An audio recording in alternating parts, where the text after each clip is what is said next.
Di kejauhan, cahaya samar dari lentera rumah Arkam bin Abi Arkam bergetar lembut, seakan menjadi satu-satunya nyala kecil di tengah gelapnya kejahiliahan yang mengungkung kota itu. Di dalam rumah itu, Rasulullah Shallallahu Alaihi Wasallam duduk di antara para sahabatnya. Wajah beliau tenang, tapi mata beliau penuh keteguhan. Setiap kata yang keluar dari lisannya menembus hati mereka yang mendengarkan. Tidak ada suara lain selain lantunan ayat suci yang baru saja diturunkan, ayat-ayat yang belum pernah didengar manusia sebelumnya. Suara itu membawa ketenangan, tapi juga mengguncangkan hati siapapun yang mendengarnya dengan iman. Rumah Arkam menjadi saksi bisu perjuangan kecil yang kelak mengguncangkan dunia. Di sana, Islam tumbuh dalam rahasia. Dinding rumah itu menyimpan doa-doa yang lirih, air mata ketakutan, dan semangat yang tak pernah padam. Rasulullah memandang Bilal bin Rabah yang duduk di pojok ruangan. Tubuhnya masih menyimpan bekas luka dari cambuk tuannya, tapi mata Bilal berkilat dengan cahaya yang sulit dijelaskan. Cahaya iman yang tidak bisa dipadamkan dengan siksaan. "Bersabarlah, wahai Bilal," ujar Rasulullah lembut. "Sesungguhnya Allah melihat setiap tetes keringatmu dan mendengar setiap rintihanmu. Tidak ada yang sia-sia di sisinya." Bilal menunduk, menahan haru. "Aku tidak akan meninggalkan kalimat itu, wahai Rasulullah, sekalipun nyawaku harus menjadi taruhannya." Rasulullah Shallallahu Alaihi Wasallam tersenyum. Kata-kata Bilal bukan hanya janji, tapi api yang menyalakan semangat bagi seluruh yang hadir. Di sudut lain, Sumayyah dan Yasir berbisik lembut, menyebut nama Allah dengan suara nyaris tak terdengar. Mereka tahu di luar rumah itu, mata-mata Quraisy mengintai. Tapi di tempat inilah mereka merasakan ketenangan sejati. Tenang karena tahu bahwa mereka berjuang untuk kebenaran. Setiap kali Rasulullah Shallallahu Alaihi Wasallam memasuki rumah Arkam, suasana berubah. Wajah-wajah yang letih kembali bersinar. Ketika beliau membacakan wahyu, seakan dunia luar yang penuh kebencian itu lenyap. Yang tersisa hanyalah nur dari kalimat La ilaha illallah yang menembus dada mereka satu persatu. Namun rahasia tak selamanya bisa tersembunyi. Kabar tentang pertemuan di rumah Arkam mulai menyebar. Para pemuka Quraisy resah. Mereka merasa posisi mereka sebagai penguasa spiritual Ka'bah mulai goyah. Bisik-bisik tentang seorang nabi dari Bani Hashim yang membawa agama baru mulai terdengar di pasar-pasar dan pertemuan suku. Abu Jahal dengan mata merah menyala karena amarah, mengetukkan tongkatnya di lantai rumah Darun Nadwah. "Kita tidak bisa membiarkan Muhammad terus menebar pengaruh. Dia telah memecah belah keluarga, memalukan nenek moyang kita, dan menentang berhala-berhala kita." Utbah bin Rabi'ah mencoba menenangkan. "Tapi kita harus hati-hati Abu Jahal, dia masih dilindungi oleh Abu Talib. Menyinggung Muhammad berarti menantang seluruh Bani Hashim." Abu Jahal mencembir. "Kalau begitu tekan saja pamannya. Jika Abu Talib berhenti melindunginya, kita bisa menyingkirkan Muhammad tanpa harus menumpahkan darah." Mereka semua mengangguk. Maka mulailah masa-masa paling berat bagi Rasulullah dan para sahabatnya. Malam itu, di rumah Arkam, Rasulullah sedang berbicara tentang kesabaran. "Jalan ini tidak mudah. Akan datang masa ketika kalian akan diburu, disiksa, bahkan dipaksa meninggalkan rumah. Tapi jangan takut, karena sesungguhnya bumi Allah luas dan pertolongannya selalu lebih dekat dari yang kalian kira." Kata-kata itu menjadi nubuah, ramalan lembut yang sebentar lagi terbukti. Beberapa hari kemudian, tekanan Quraisy semakin menjadi-jadi. Mereka memukul, mengancam, menindas siapapun yang mengikuti Rasulullah.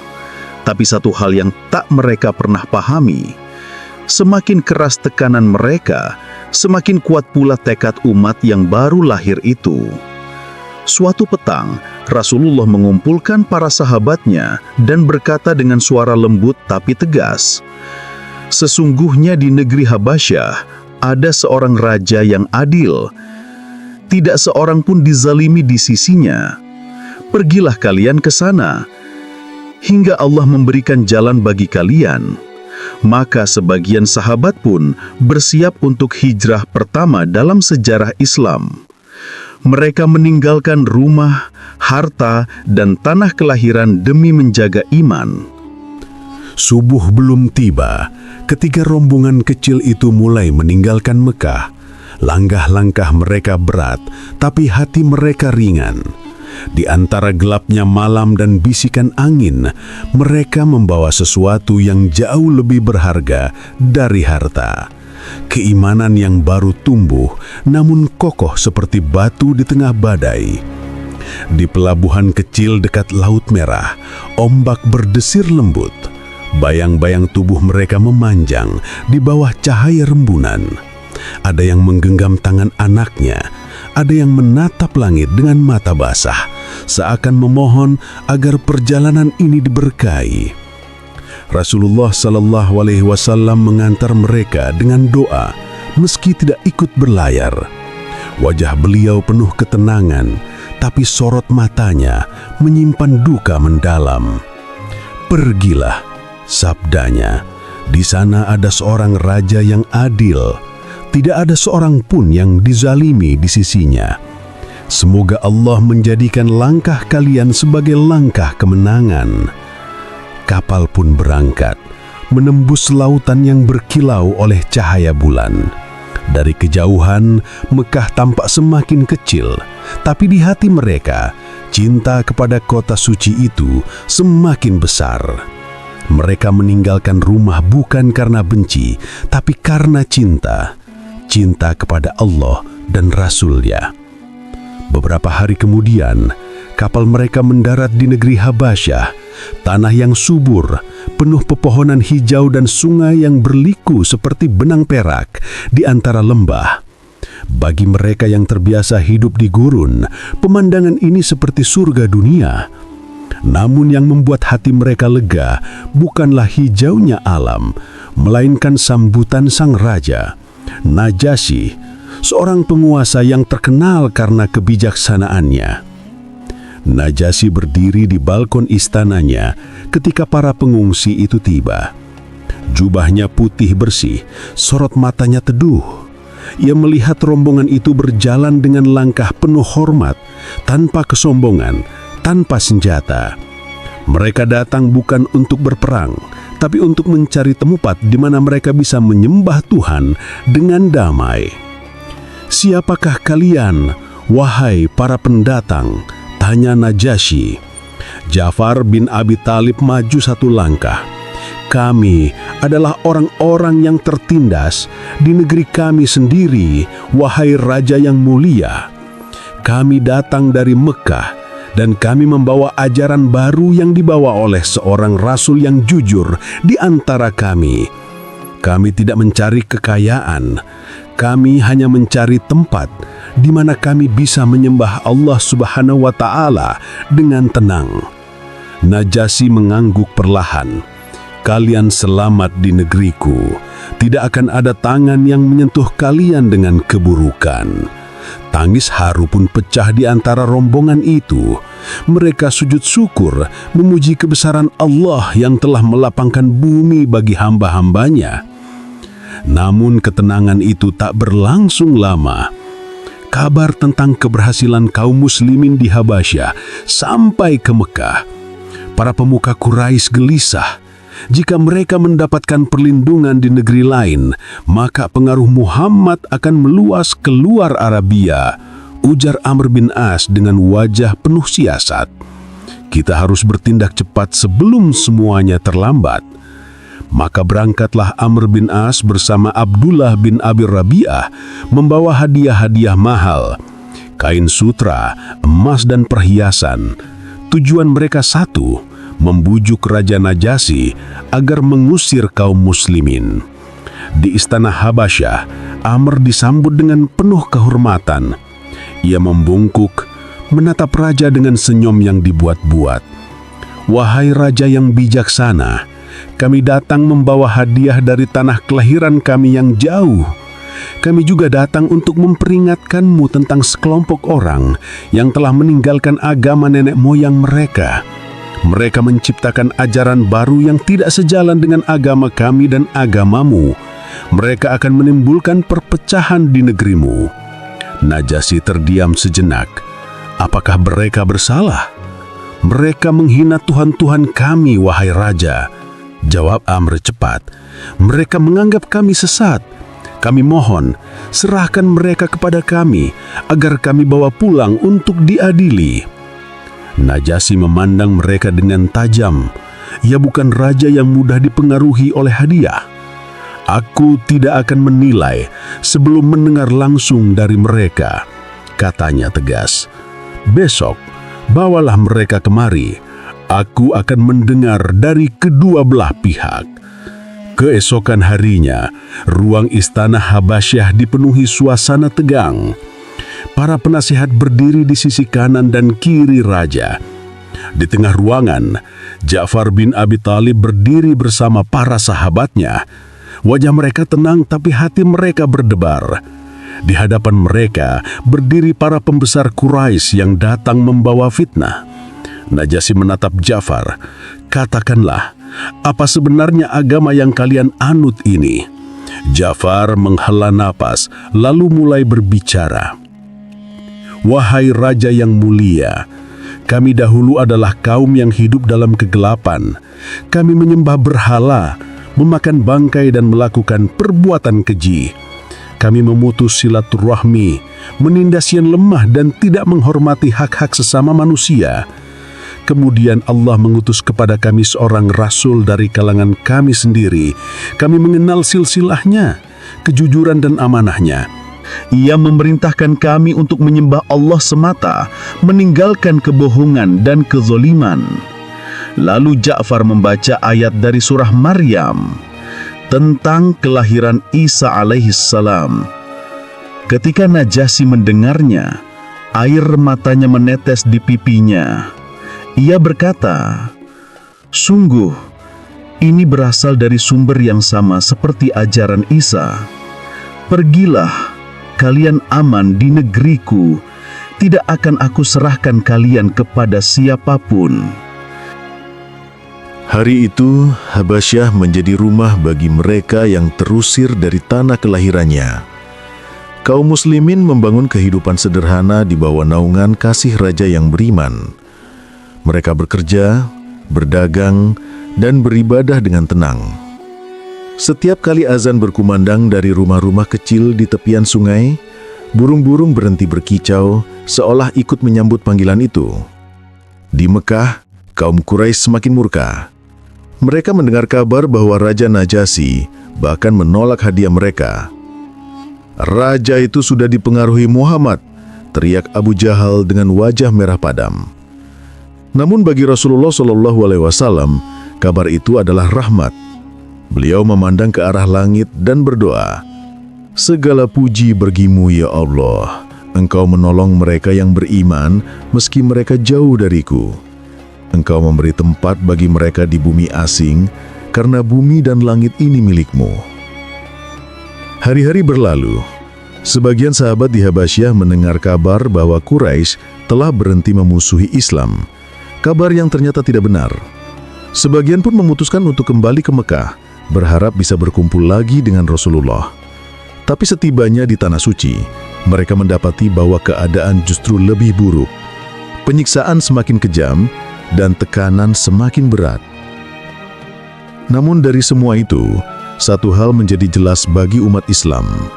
Agama ini bukan lagi milik Mekah saja. Islam telah menyeberangi lautan. Dan di balik semua luka dan perpisahan itu, Allah sedang menyiapkan panggung besar, di mana cahaya dari rumah kecil Arkam akan menjelma menjadi sinar yang menerangi seluruh dunia. Di malam-malam sunyi, Rasulullah sering duduk di dekat Ka'bah menatap bintang di atas langit Mekah. Dalam diam beliau tersenyum. Di hatinya beliau tahu, perjuangan belum selesai. Tapi Allah telah menunjukkan tanda bahwa kebenaran tidak akan mati. Dan di tanah jauh bernama Habasyah, para sahabatnya sedang menegakkan panji Islam di bawah lindungan raja yang hatinya telah disentuh cahaya iman. Hari-hari di Mekah semakin mencekam. Dakwah Rasulullah SAW makin terdengar di setiap sudut pasar, setiap tenda kabilah, bahkan di antara rumah-rumah bangsawan Quraisy yang dulu menertawakannya. Semakin banyak orang yang bersyahadat, semakin dalam pula kebencian para pemuka Quraisy. Mereka bukan hanya takut kehilangan pengaruh, tapi juga takut kehilangan kuasa atas kebohongan yang selama ini mereka jaga. Darun Nadwah, tempat para tokoh Quraisy biasa bermusyawarah, malam itu penuh suara gaduh. Abu Jahal duduk di tengah, wajahnya memerah oleh amarah. Di sebelahnya ada Utbah bin Rabi'ah, Syaibah, Walid bin Mughirah, dan beberapa orang terpandang lainnya. Tidak bisa dibiarkan lebih lama, bentak Abu Jahal. Muhammad telah menebar pengaruh. Lihat, anak-anak muda mulai mengikutinya. Budak-budak menolak perintah tuan mereka. Kalau ini terus terjadi, kehormatan Quraisy akan hancur. Utbah mencoba meredam. Tapi dia masih di bawah perlindungan Abu Thalib. Kalau kita menyentuhnya, kita akan berhadapan dengan seluruh Bani Hashim. Abu Jahal menatap tajam. Kalau begitu, tekan pamannya. Buat dia memilih antara kaumnya atau keponakannya. Keesokan harinya, sekelompok tokoh Quraisy berjalan menuju rumah Abu Thalib. Mereka membawa kata-kata yang manis di bibir, tapi racun di hati. Abu Thalib menyambut mereka dengan sopan, seperti biasanya. Wajahnya yang tua memancarkan wibawa dan kebijaksanaan, tapi juga kelelahan yang tak bisa disembunyikan. Salah satu dari mereka berkata dengan nada diplomatis, "Wahai Abu Thalib, engkau adalah tokoh yang kami hormati. Kami tahu betapa besar kedudukanmu di antara kami. Tapi keponakanmu itu, dia telah mencela tuan-tuan kami, memecah belah bangsa kami. Hentikan dia sebelum semuanya terlambat." Abu Thalib diam lama. Ia memandang ke wajah-wajah mereka satu persatu. "Kata-kata kalian sudah kudengar," ujarnya tenang. "Tapi demi Allah, aku tidak akan menyerahkan Muhammad kepada siapapun." Wajah Abu Jahal menegang. "Apakah engkau ingin menanggung akibatnya, wahai Abu Thalib?" Abu Thalib menjawab dengan suara berat namun mantap. "Selama aku masih hidup, tidak akan ada yang menyentuhnya." Para pembesar Quraisy keluar dengan murka. Tapi mereka tak berhenti.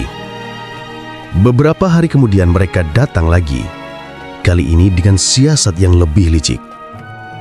Mereka membawa seorang pemuda Quraisy yang tampan dan kuat, bernama Ammarah bin Walid, lalu berkata, "Wahai Abu Thalib, kami datang bukan untuk mengancammu. Kami datang menawarkan pertukaran yang adil. Ambillah Ammarah sebagai anakmu.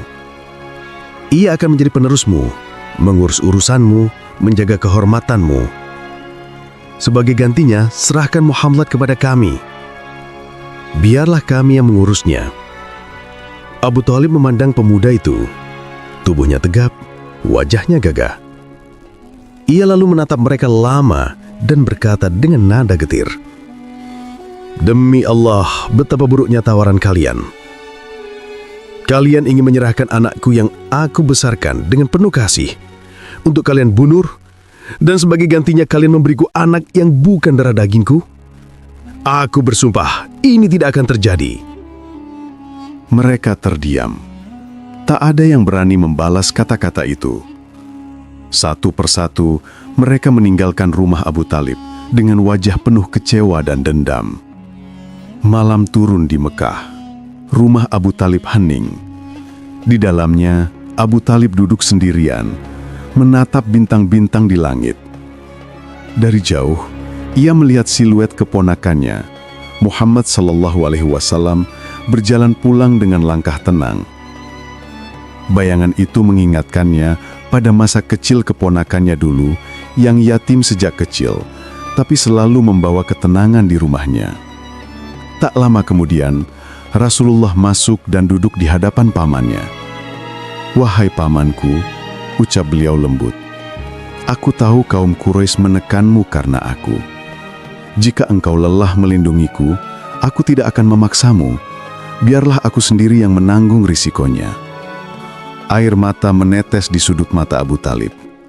Ia memandang wajah keponakannya, wajah yang begitu jernih, penuh keyakinan, tanpa sedikit pun ketakutan. "Demi Allah, keponakanku," ujarnya dengan suara bergetar, "aku tidak akan menyerahkanmu. Teruskan dakwahmu, katakan apapun yang Allah perintahkan, aku akan tetap bersamamu sampai akhir." Rasulullah menunduk, mencium tangan pamannya, lalu berkata, "Semoga Allah membalasmu dengan kebaikan, wahai pamanku. Engkau telah menolong agama ini meski belum beriman kepadanya." Hari-hari berikutnya, tekanan Quraisy berubah menjadi ancaman nyata. Mereka memerintahkan boikot terhadap Bani Hashim. Tidak boleh ada yang menjual, membeli, menikah, atau berbicara dengan mereka. Nama-nama suku ditulis di atas lembaran kulit dan digantung di dinding Ka'bah agar semua kabilah mematuhinya. Bani Hashim pun dikurung di lembah sempit yang kemudian dikenal sebagai Syi'ib Abu Talib. Malam-malam di lembah itu terasa panjang. Tangisan anak-anak yang lapar terdengar dari tenda ke tenda. Makanan hampir tidak ada. Hanya sedikit sahabat yang berani menyelundupkan gandum di malam hari. Namun di tengah penderitaan itu, Rasulullah tetap menenangkan hati mereka. "Bersabarlah," kata beliau lembut, "karena sesungguhnya setelah kesulitan pasti ada kemudahan. Allah tidak akan membiarkan kita sia-sia." 3 tahun lamanya mereka terisolasi di lembah itu. Hingga akhirnya Allah mengirimkan tanda. Lembaran perjanjian yang digantung di Ka'bah telah dimakan rayap. Hanya tersisa nama Allah di bagian atasnya. Berita itu sampai ke telinga Abu Talib. Lalu ia datang ke hadapan para pemuka Quraisy. "Jika apa yang dikatakan keponakanku benar, hentikanlah boikot ini," katanya tegas. Ketika mereka memeriksa lembaran itu, mereka terkejut. Benar saja, semuanya hancur kecuali tulisan nama Allah. Maka dengan berat hati, mereka mencabut perjanjian itu. Namun, kebahagiaan itu tak berlangsung lama. Tak lama setelah boikot berakhir, Abu Talib jatuh sakit. Tubuhnya lemah, nafasnya berat. Di sisi tempat tidurnya, Rasulullah Shallallahu Alaihi Wasallam duduk menggenggam tangannya dengan penuh cinta. "Wahai pamanku," bisik Rasulullah dengan suara lirih, "ucapkanlah la ilaha illallah agar aku bisa menjadi saksi bagimu di hadapan Allah." Abu Jahal dan Abdullah bin Abi Umayyah yang juga berada di ruangan itu segera berkata, "Wahai Abu Talib, apakah engkau akan meninggalkan agama nenek moyangmu Abdul Muttalib?" Suasana hening. Abu Talib memandang Rasulullah, lalu memandang mereka. Antara cinta dan tradisi, antara iman dan kebiasaan lama. Akhirnya ia hanya berkata pelan, "Aku tetap dalam agama nenek moyangku." Air mata mengalir di wajah Rasulullah. Beliau menunduk dalam diam. "Sesungguhnya, engkau telah berbuat baik kepadaku, wahai pamanku.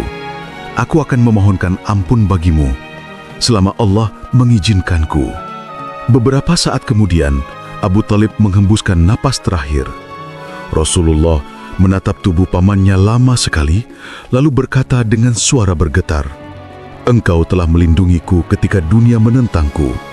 Engkau menegakkan dinding di sekelilingku ketika mereka ingin menghancurkanku. Engkau bukan hanya pamanku, engkau adalah penjaga cahaya ini." Hari itu, Rasulullah kehilangan pelindung paling setia di Mekah. Dan seolah untuk menambah luka, tidak lama setelah itu, Sayyidah Khadijah, istri tercinta, juga wafat. Tahun itu dikenal sebagai A'amul Huzun, tahun kesedihan yang paling dalam hidup Rasulullah Sallallahu Alaihi Wasallam. Namun justru dari kesedihan itulah Allah menyiapkan jalan baru, sebab ketika satu pintu tertutup, pintu yang lebih luas sedang menunggu terbuka. Malam di Mekah kembali sunyi. Rasulullah berdiri di dekat Ka'bah menatap ke langit. "Wahai Tuhanku," bisiknya, "Engkau tahu bahwa aku telah kehabisan pelindung di bumi. Maka jadilah Engkau pelindungku dari langit." Mentari gurun menurunkan panas yang tajam di atas kepala Mekah. Jalan-jalan berdebu, aroma pasar bercampur dengan suara keras pedagang dan hewan. Di tengah hiruk-pikuk itu, satu sosok berjalan dengan langkah tegap. Tubuhnya tinggi, bahunya bidang, busur tergantung di punggungnya. Dialah Hamzah bin Abdul Muttalib, singa Bani Hashim, pemburu yang disegani dan pejuang yang ditakuti. Hari itu, Hamzah baru pulang dari perburuan. Peluh masih menetes di wajahnya, tapi senyumnya lebar. Di tangannya tergantung busur besar dari kayu Yaman yang kokoh. Ia dikenal sebagai pria yang gagah, keras, tapi berhati mulia. Bagi Quraisy, Hamzah adalah simbol kekuatan. Namun, belum ada yang tahu bahwa hari itu kekuatannya akan menjadi milik Allah. Saat Hamzah masuki kota, seorang budak perempuan datang tergopoh-gopoh menghampirinya. Wajahnya cemas, napasnya terengah. "Wahai Abu Umarah," katanya terbata, "andai engkau tahu apa yang dilakukan Abu Jahal kepada keponakanmu." Hamzah berhenti. "Apa yang telah dia lakukan?" Budak itu menunduk, air matanya mengalir. "Di dekat Bukit Syafa, aku melihat Muhammad berdiri mengajak manusia kepada Allah. Lalu datang Abu Jahal. Ia memaki, mencaci, dan melempar batu hingga darah mengalir dari kepala Rasulullah. Muhammad tidak membalas, hanya memandangnya dengan sabar." Hamzah terpaku. Urat di lehernya menegang, dadanya naik turun cepat. Wajahnya berubah. Sorot matanya yang biasanya tenang kini menyala. Ia menggenggam busurnya erat. "Abu Jahal berani menyentuh Muhammad!" Suaranya serak, bergetar menahan amarah. "Demi Allah, aku akan membuatnya menyesal." Langkahnya menggetarkan tanah. Orang-orang di pasar menyingkir saat melihatnya berjalan dengan langkah panjang menuju Ka'bah. Wajahnya merah padam, tangan kirinya menggenggam busur, tangan kanannya mengepal. Di dekat Ka'bah, Abu Jahal sedang duduk bersama beberapa pemuka Quraisy. Tawa mereka keras, tapi mendadak terhenti saat bayangan Hamzah muncul. Tanpa kata-kata, Hamzah maju, menatap Abu Jahal dengan tatapan tajam seperti elang. "Engkau telah menghina keponakanku." Suaranya menggelegar. "Dan sekarang aku berdiri di hadapanmu untuk membela kehormatannya." Busur besar di tangan Hamzah melayang dan menghantam kepala Abu Jahal. Suara kayu keras bertemu daging. Darah segar mengalir di pelipis sang pemimpin Quraisy itu. Ia terhuyung mundur, wajahnya pucat, ketakutan melintas di matanya. "Beraninya kau menyentuh Muhammad, padahal aku berada di atas agamanya," teriak Hamzah. "Sekarang dengarkan aku. Aku bersaksi bahwa tiada Tuhan selain Allah dan Muhammad adalah utusannya." Hening. Ka'bah yang tadi riuh mendadak membeku.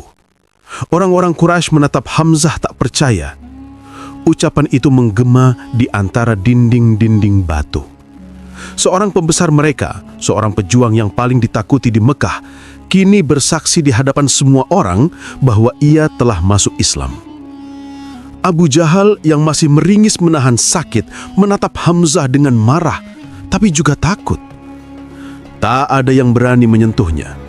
Mereka tahu darah Hamzah adalah darah Bani Hashim, dan siapapun yang menentangnya akan berhadapan dengan perang besar.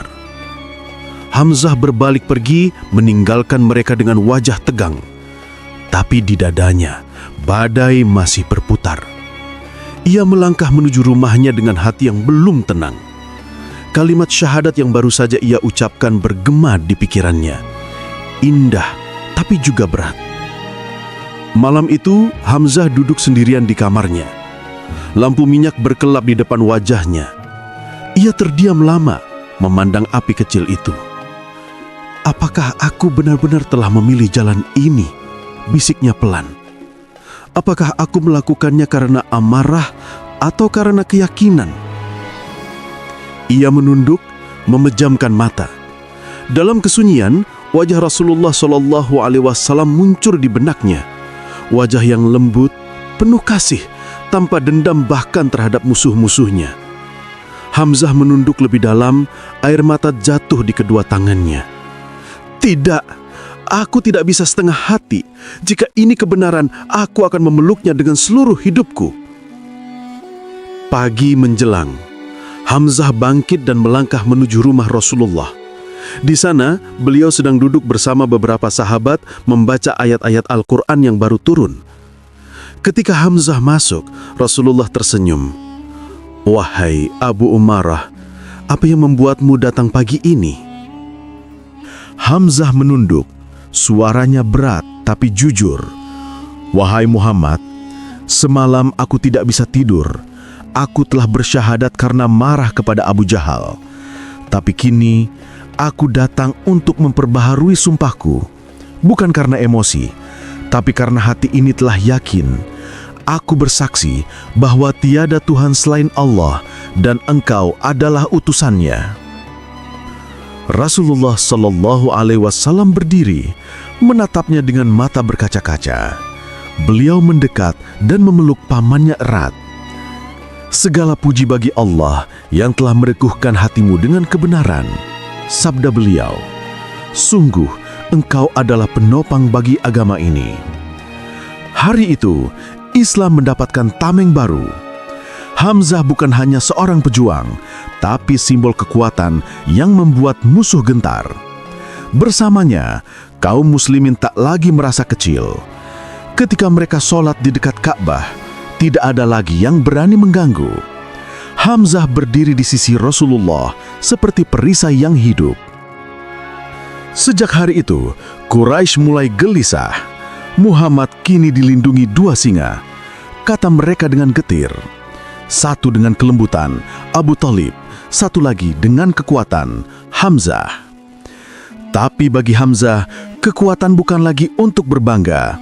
Ia menggunakannya untuk melindungi yang lemah, membela kebenaran, dan menegakkan kalimat Allah. Setiap kali ia mendengar ada sahabat yang disakiti, ia datang membawa ketegasan yang membuat para penindas gemetar. Namun, iman sejati tak lahir tanpa ujian. Suatu malam, Hamzah kembali ke rumah Rasulullah. Ia melihat beliau duduk sendirian, wajahnya mencanarkan cahaya di bawah rembulan. Hamzah duduk di sampingnya. "Wahai Rasulullah," katanya lirih, "aku kuat di medan pertempuran, tapi kadang hati ini masih bergetar. Apakah Allah akan mengampuni dosaku yang dulu?" Rasulullah menatapnya lembut. "Wahai pamanku, orang yang masuk Islam seperti bayi yang baru lahir, semua dosanya terhapus. Tapi ketahuilah, ujianmu akan datang dan Allah ingin melihat seberapa teguh engkau dalam kebenaran." Hamzah menunduk. "Kalau begitu, biarlah aku menjadi tameng bagi kebenaran ini. Aku tidak akan mundur." Rasulullah tersenyum. "Engkau bukan hanya tameng, wahai Hamzah. Engkau adalah pedang Allah yang terhunus di buminya." Waktu berjalan. Kaum muslimin kini punya dua pilar kekuatan, Hamzah bin Abdul Muthalib dan Umar bin Khattab, yang kelak juga memeluk Islam. Dua nama yang membuat Quraisy gentar, tapi bagi Rasulullah, keduanya bukan sekedar pejuang. Mereka adalah doa-doa yang dikabulkan dari langit. Dan di antara malam-malam itu, Rasulullah sering berdoa di depan Ka'bah dengan suara lirih. "Ya Allah, muliakanlah Islam dengan salah satu dari dua Umar, Umar bin Khattab atau Amr bin Hisham, Abu Jahal." Allah pun memilih yang paling layak di sisinya. Malam pun turun. Hamzah berdiri di bukit Safa, menatap langit penuh bintang. Angin gurun meniup jubahnya yang sederhana. Di bawah sana, Makkah masih tertidur dalam kegelapan, tapi di dadanya kini menyala cahaya yang tak bisa padam. Ia menatap Ka'bah, lalu berbisik, "Dulu aku memanah hewan di padang pasir. Kini, aku tahu ada panah yang lebih tajam dari busurku. Panah iman yang menembus hati. Dan aku tak akan menurunkannya sampai Islam berdiri tegak." Dari malam itu, nama Hamzah berubah di mata dunia. Ia bukan lagi sekedar pemburu singa. Ia singa Allah, penjaga risalah, penegak kalimat tauhid, yang kelak syahid di medan Uhud dengan senyumnya di wajahnya, karena telah menunaikan janji yang ia ucapkan malam itu. "Aku tak akan menurunkan busurku sampai Islam menang." Langit Mekah sore itu tampak muram, seakan menyimpan sesuatu yang besar di balik awan yang berat. Angin bertiup pelan, membawa debu. Dan di antara keramaian pasar, satu nama dibicarakan dengan nada tegang. Umar bin Khattab. Ia dikenal keras, gagah, tak kenal takut. Satu ayunan pedangnya cukup membuat lawan gentar. Tapi di balik keberaniannya, tersimpan hati yang penuh amarah. Amarah terhadap Rasulullah SAW dan ajaran yang dianggapnya telah memecah belah Quraisy. Bagi Umar, kehormatan suku dan tradisi nenek moyang lebih berharga dari segalanya. Suatu hari, ia berdiri di tengah kerumunan dekat Ka'bah. Matanya tajam menatap ke arah beberapa orang yang sedang berbisik menyebut nama Muhammad. "Apakah kalian sudah kehilangan akal?" bentaknya. "Apakah kalian rela meninggalkan agama ayah-ayah kalian karena omongan satu orang?" Tak ada yang berani menjawab. Ia mengangkat pedang yang panjang dan berkata dengan suara berat, "Demi Lata dan Uzza, aku akan mengakhiri masalah ini hari ini juga. Aku akan membunuh Muhammad dan selesai sudah." Langkah-langkah Umar menggema di jalanan Mekah. Orang-orang menyingkir dari hadapannya. Pedang di pinggangnya berayun, kilau logamnya memantulkan sinar matahari sore. Tak ada yang berani menghalangi. Tapi di antara bayang-bayang itu, seseorang muncul menghadang. Nu'aim bin Abdullah, seorang sahabat yang telah diam-diam memeluk Islam. "Wahai Umar, kemana engkau hendak pergi dengan pedangmu itu?" Umar menatapnya tajam. "Aku mencari Muhammad, lelaki yang memecah belah bangsa kita." Nu'aim menatapnya dalam-dalam lalu berkata dengan tenang, "Sebelum engkau mendatangi Muhammad, tidakkah engkau ingin mengurus keluargamu sendiri yang telah mengikuti agama itu?" Umar terkejut. "Apa maksudmu?" "Saudaramu Fatimah dan iparmu Sa'id bin Zaid telah masuk Islam," kata Nu'aim perlahan. Kata-kata itu bagai petir menyambar. Wajah Umar menegang. Urat di lehernya muncul. Tanpa banyak bicara, ia berbalik arah menuju rumah adiknya. Langkahnya cepat, berat, penuh amarah. Di rumah kecil itu, Fatimah dan Said sedang duduk bersama seorang sahabat bernama Khabab bin Al-Arat. Di hadapan mereka terbuka lembaran kulit berisi ayat-ayat Al-Quran. Suara Fatimah lembut saat membaca, tapi wajahnya serius dan khusyuk. "Toha, kami tidak menurunkan Al-Quran ini kepadamu agar engkau celaka, tetapi sebagai peringatan bagi orang yang takut kepada Allah." Ketukan keras mengguncang pintu. "Fatimah, Said, buka pintu ini!" Suara Umar bergema. Khabab segera bersembunyi di sudut ruangan, sementara Fatimah menyembunyikan lembaran ayat itu di balik kain. Pintu terbuka dengan hentakan. Umar masuk dengan langkah besar, wajahnya merah karena amarah. "Apakah benar yang kudengar? Kalian telah meninggalkan agama kita." Said berdiri mencoba menenangkan. "Wahai Umar, kami telah menemukan kebenaran yang lebih mulia daripada apa yang kita anut selama ini."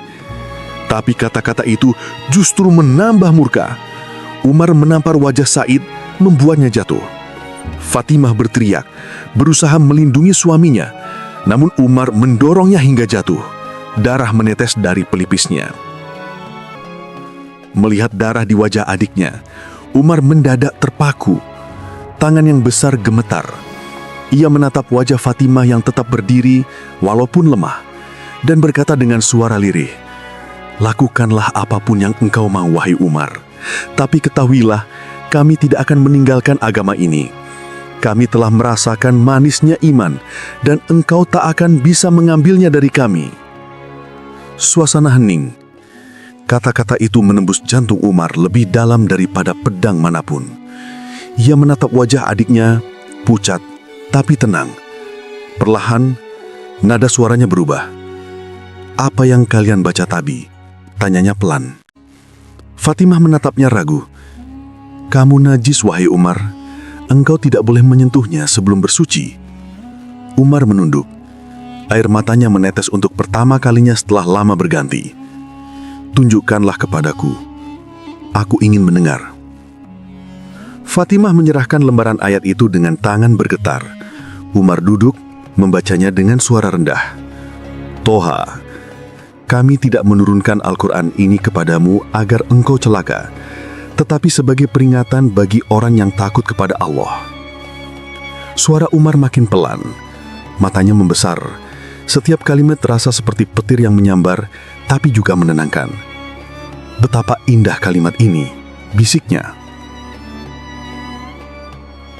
Fatimah menatapnya penuh harap. "Wahai Umar, tidakkah engkau ingin beriman kepada Allah dan Rasul-Nya?" Umar berdiri memegang pedangnya, tapi kali ini bukan dengan amarah, tapi dengan tekad baru. "Bimbinglah aku kepada Muhammad," katanya pelan. "Aku datang bukan untuk membunuhnya, tapi untuk beriman kepadanya." Said dan Fatimah saling berpadangan, lalu tersenyum di antara air mata. Mereka memanggil Habab yang masih bersembunyi. Ketika Habab mendengar kabar itu, wajahnya bersinar. "Bergembiralah wahai Umar, doa Rasulullah telah dikabulkan." Beliau pernah berdoa, "Ya Allah, muliakanlah Islam dengan salah satu dari dua Umar, Umar bin Khattab atau Amr bin Hisham, dan Allah memilihmu." Langkah Umar kini berbeda. Bukan lagi langkah seorang penentang, tapi langkah seorang pencari kebenaran. Ia menuju rumah tempat Rasulullah dan para sahabat berkumpul. Rumah Arkam bin Abi Arkam, tempat yang sama di mana cahaya Islam dulu pertama kali menyala. Ketukan keras terdengar di pintu.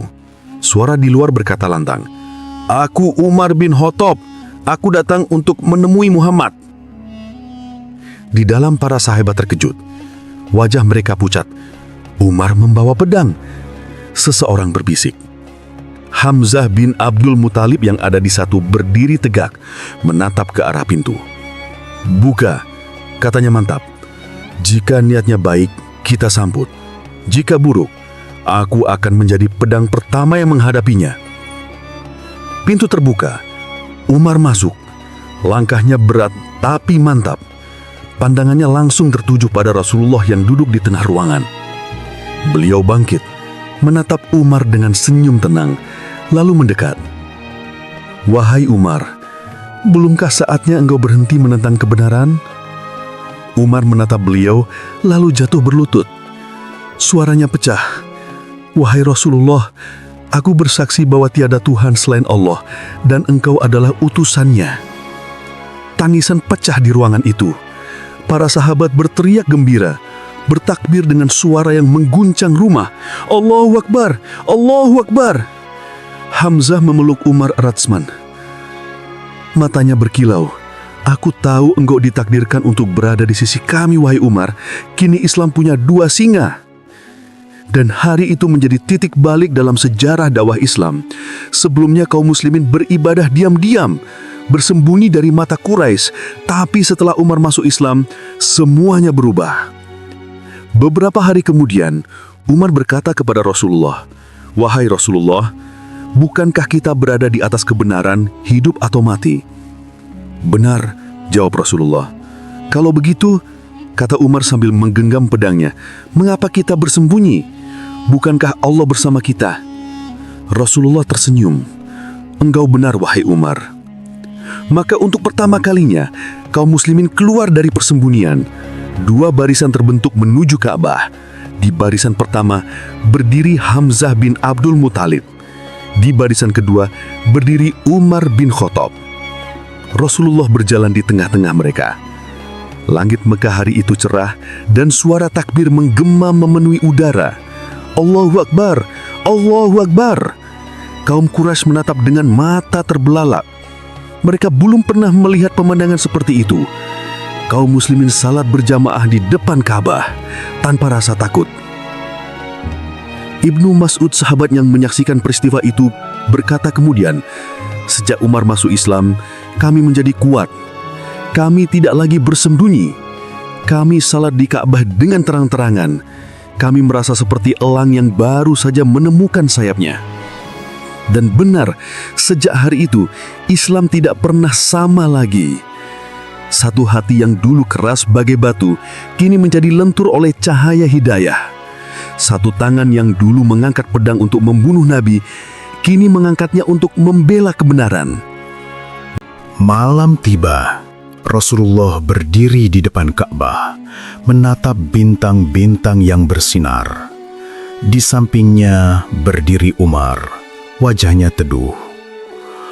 "Wahai Rasulullah," katanya pelan, "aku dulu berjalan dalam gelap. Kini aku mengerti, cahaya ini tak bisa dipadamkan. Aku akan hidup dan mati untuk menjaganya." Rasulullah tersenyum. "Engkau akan menjadi benteng bagi umat ini, wahai Umar, dan namamu akan disebut bersama keadilan sampai akhir zaman." Dan benar, dari malam itulah sejarah mencatat nama Umar bin Khattab sebagai tiang kedua Islam setelah Abu Bakar, pelindung risalah, penegak kebenaran, dan khalifah yang kelak membuat bumi tunduk pada cahaya wahyu. Langit Mekah kini tak lagi muram, karena di bawahnya 2 singa Allah, Hamzah dan Umar, berdiri di sisi Rasulullah SAW, menjaga cahaya itu tetap menyala.